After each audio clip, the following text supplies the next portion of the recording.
Now listen to the talk and answer the questions 1 to 6. Good morning. Good morning. Can I help you? Yes, I'd like to join the library. We're new to the district, you see. Certainly. Well, all we need is some sort of identification with your name and address on it. Oh dear. We just moved, you see, and everything has my old address. A driving license, perhaps? No, I don't drive. Your husband's would do. Yes, but his license will still have the old address on it. Perhaps you have a letter addressed to you at your new house. No, I'm afraid not. We've only been there a few days, you see, and no one's written to us yet. What about your bank book? That's just the same. Oh dear, and I did want to get some books out this weekend. We're going on holiday to relax after the move, you see, and I wanted to take something with me to read. Well, I'm sorry, but we can't possibly issue tickets without some form of identification. What about your passport? What? Oh, yes, how silly of me. I've just got a new one, and it does have our new address. I've just been to book our air ticket, so I have it on me. Well, that's all right.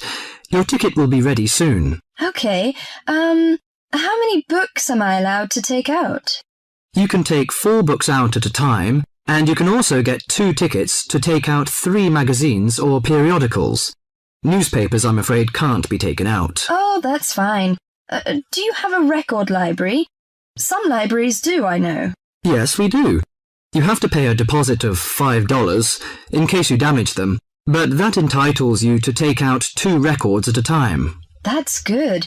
Could you show me where your history and biography sections are, please? Yes, just over there to your right. If there's any particular book you want, you can look it up in the catalogue, which you'll find just around the corner. You can also find a touchscreen information service on level 2. Thank you. Oh, and how long am I allowed to keep the books for? Well, the normal loan period is 3 weeks, with 2 weeks extension. Oh dear. We're going away for 4 weeks. Can I renew them now? I'm afraid not. You must do that at the end of 3 weeks. I see. Thank you very much.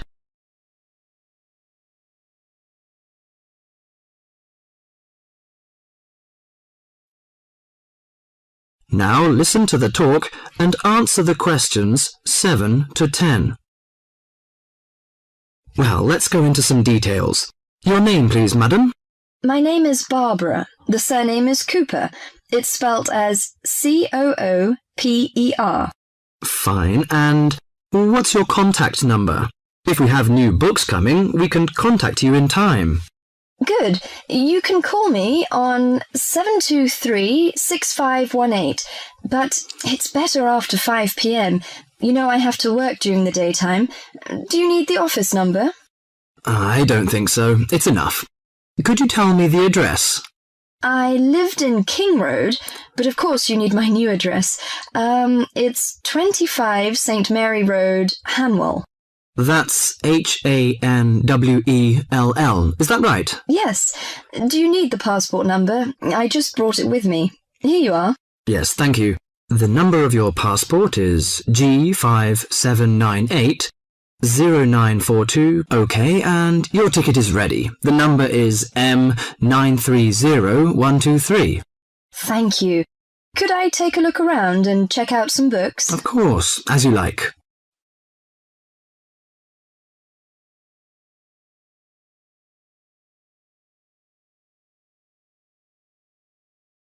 Now listen to the tape and answer questions 11 to 15. Hi, I am your counsellor for this year. Today, we will visit the facilities available to you on our campus. As students, you should take advantage of everything you have available to you. How many of you like sports? Well, I hope most of you do, because our school has great sports facilities. We have an indoor gym with state-of-the-art equipment. First, I want to tell you about our basketball facilities. There are 2 basketball courts. Both are full court and open for student use. We offer basketball leagues that all students are invited to join. Just sign up with a team. Usually, there are games on the courts, but during league time, only the teams are allowed to use the courts. The basketball courts are open 24 hours a day. If you want a job, you can be a referee at the games.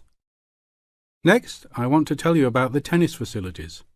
We have 5 tennis courts available for student use. The tennis courts are open every day, 8 a.m. until 10 in the evening. You should call ahead to reserve a court because they are very popular and can often be booked weeks in advance. There are rackets and balls available for rent at the front desk of the courts. There is an Olympic-sized swimming pool that is open for students and the general public. There are also showers and locker rooms available. The swimming pool is open every day, 9 a.m. until 7 in the evening.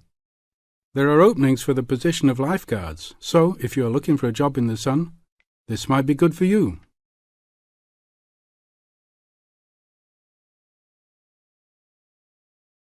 Now listen to the tape and answer questions 16 to 20. There are also 2 weight rooms and a gymnastics room. The weight rooms have all the standard equipment available. Please check with the gym to see the open hours because they vary from time to time. The gymnastics room is usually not open for individual users because there are almost always classes held in the room. However, if you are interested, you may sign up for gymnastics classes. Plus, if you like martial arts and boxing, we offer classes for everyone, from beginners to advanced students. Please check the schedule for availability. There is everything available, from Chinese wushu to Brazilian wrestling.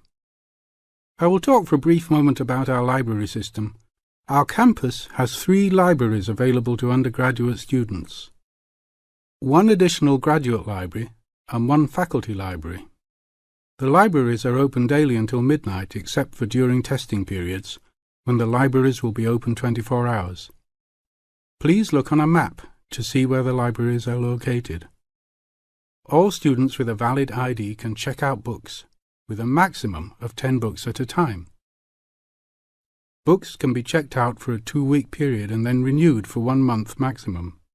After that, there is a $1 fine per week that the book is overdue.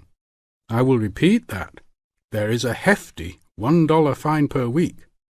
So it is a good idea to return books on time. If you lose a book, then you will have to repay the library for it, plus a fine. If you damage a book, most likely you will have to repay the value of the book. So please, enjoy the library facilities, but take care of the school's belongings. The library is also equipped with 200 computers for student use. They are all internet ready and available for use. You must sign up at the library for 1-hour time slots. You may sign up for up to 3 consecutive slots at a time. No one can use the computers without first signing in at the library. That is it for now. Thank you for your attention.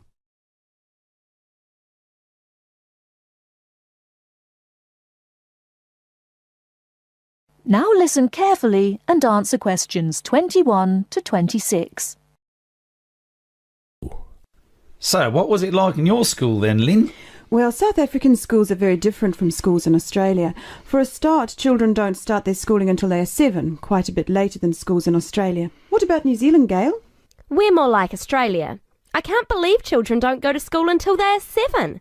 When do the parents get any free time? Well, there's still the availability of kindergartens or play schools. It's just that formal education doesn't start until later. I don't think it's such a good idea for children to have to be too academic at such a young age. They should be able to just enjoy themselves. Well, yeah, but the first school children go to isn't really very academic. It's just an opportunity for children to learn a few basic social skills by playing and learning with other children. Yes, I'd agree with that. I guess being so close, Australian and New Zealand schools must be similar then. Well, I suppose they do share a lot of similarities, but there are also some differences. For example, children in New Zealand go through intermediate school, but in Australia there's only high school. That's right, isn't it, Pat? Yeah, I think so. What about South Africa, Lynn? Do you have an intermediate or high school? Oh, high school. And now the difference between Australian and New Zealand education is that although both countries have state schools and private schools, Our private schools are very often run by religious groups, whereas New Zealand schools are secular. That's not true. There are quite a few religious schools in New Zealand. Oh, OK, maybe we are similar. Only a few South African schools have any religious connection, so I guess we're different. Most people go to state schools.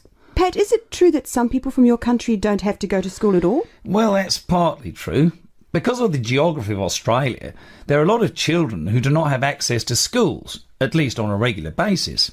Instead, they have a form of correspondence education, where the lessons are actually on the radio and the students send their work in by post. That way they get a lot of what they would if they were in the classroom, apart from the interaction. In New Zealand, not all students have to go to school either. Some parents have opted for homeschooling. Oh, is that like correspondence teaching? We don't really have that. Well, we do have correspondence schools, but homeschooling is different. With homeschooling, the parents teach the children and set them homework. They have to present a syllabus to their local education authority before they can do that, but it is becoming a more popular choice for some parents. I suppose it also suits parents' own commitments.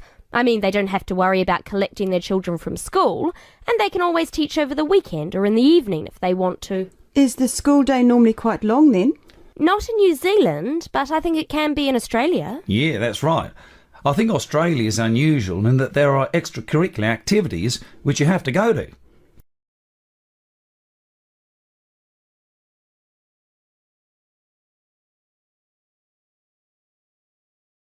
Now listen and answer questions 27 to 30. These are normally sport activities, but there are a few other options. We have activities after school for any student that is interested, but they aren't compulsory. What about in New Zealand, Gail? I had to do some sport every week. I didn't really like it, but it was part of the school day, so I guess that's not so bad. Anyway, I spent 2 years at boarding school, so things were a little different. Boarding school? What was that like? Well, the thing I remember most about it was the strict dress code. There were restrictions on everything. You had to wear a school uniform almost all of the time, and it had to be cleaned and ironed. The length of your skirt had to be no less than 1 inch above your knees when kneeling down. Sometimes we used to go out on school trips or just at weekends with a few friends, but whenever we were outside the school we had to wear a hat. There was one teacher who always used to give me extra homework because my socks weren't pulled up, and that was in the school late in the evening. I suppose it wasn't that bad, but at the time it felt like a prison. I kept getting into trouble for something. Most of the time I forgot something, normally my school badge. We had to wear that all the time, in the school and out, because it had our house colours on it. Wow, that doesn't sound like much fun. No, but it was a good education, I suppose.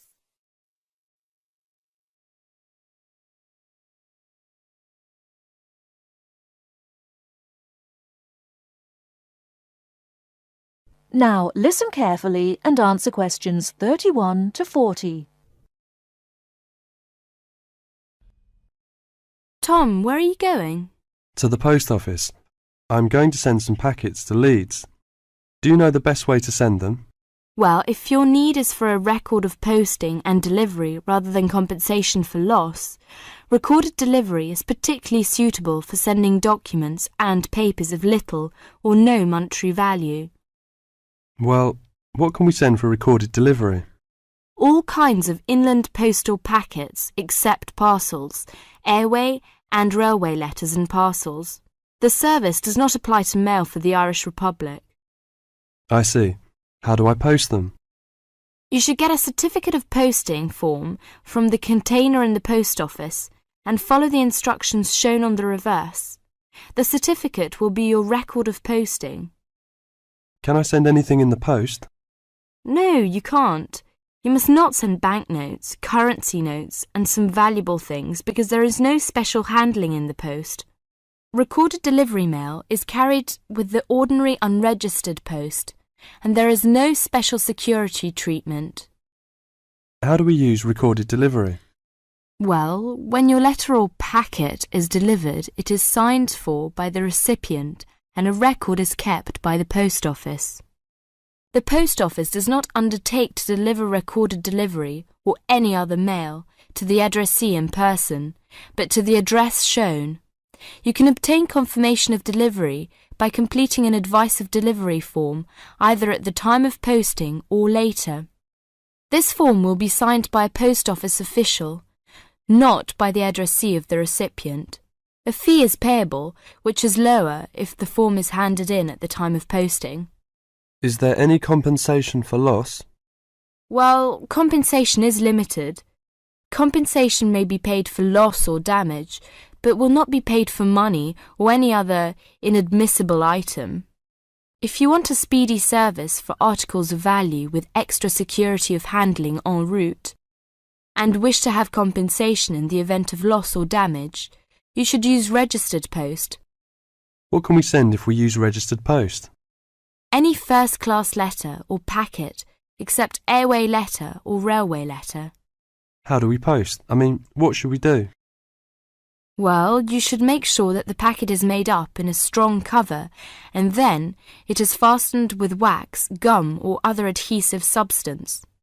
Hand the packet to the post office counter clerk, together with the cost of postage and the registration fee. Do not post it in the posting box.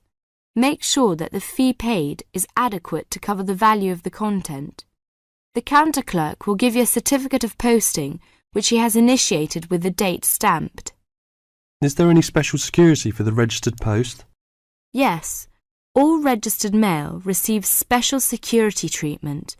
Packing is very important because registration is not in itself a safeguard against damage. The contents of registered packets must be adequately packed. How do we pack then? Do we have to use special envelope? Yes, you have to send the articles in one of the registered letter envelopes sold by the post office. These envelopes are already stamped for first-class postage and have the minimum registration fee. What about the compensation? Compensation will not be paid for the following articles, such as banknotes, currency notes, trading stamps, coupons, and some valuable things, unless they are enclosed in one of the registered letter envelopes sold by the post office. I see. How does it deliver? The recipient on delivery signs for your registered mail. The post office does not undertake to deliver registered or any other mail to the addressee in person, but to the address shown. You can obtain confirmation of delivery by paying an additional fee and completing an advice of delivery form, either at the time of posting or later. If you require the recipient's signature on the advice of delivery, the form must be handed in at the time of posting. Otherwise, a post office official will sign the certificate. The advice of delivery fee is lower if the form is handed in at the time of posting. Thank you very much for all this useful information.